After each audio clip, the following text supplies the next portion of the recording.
Well, we have an election, 17th of June. There'll be the campaigning going on, and the polls tell us that the far-left Syriza party, the anti-austerity party, is probably going to emerge the top dog in that competition. That, of course, will create enormous tensions between Greece and the rest of Europe that doesn't want them to leave the Eurozone, of course, but certainly doesn't want them to renegotiate any of the bailout. And that's been really the constant message, especially coming from Germany, that if you're contemplating keeping the bailout but not sticking to austerity, then think again, because we're just not going to play that game.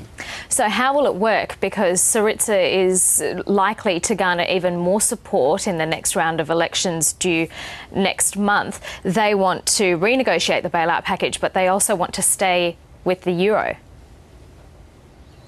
Exactly, and how do you balance those two things? And really the threat, the gun at the head of Greece really is to say that if you decide to go down this route and say you want to renegotiate, well, you're going to have to leave the Eurozone. And the polls tell us that most Greeks want to stay within the Eurozone.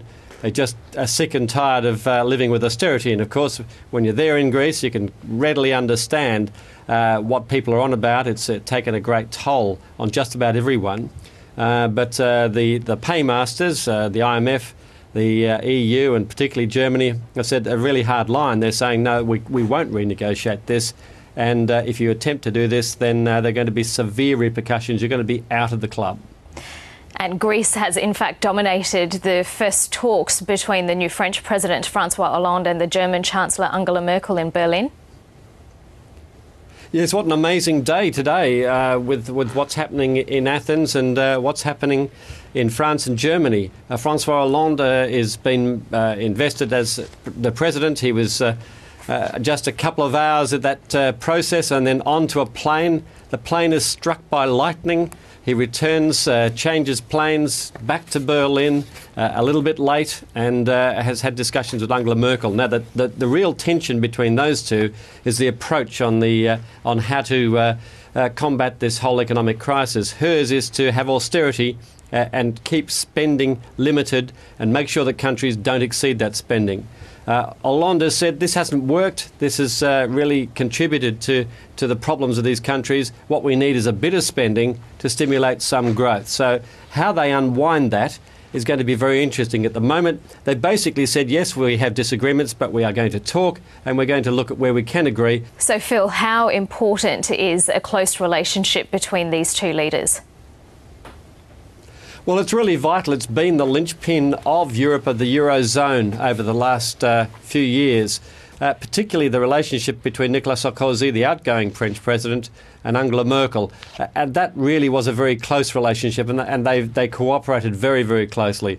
That's why this change in personnel is quite fundamental, really, and almost the chemistry between those two will tell us a little bit about the direction of the relationship in the broadest context, not just between those countries, but in Europe as well. Because what Hollande really represents is a change. It's a change in tack. It's a change saying we can't go on this way because it's simply not working. We have to change the way we approach this recession. And Angela Merkel, for her part, has said, no, this is a must.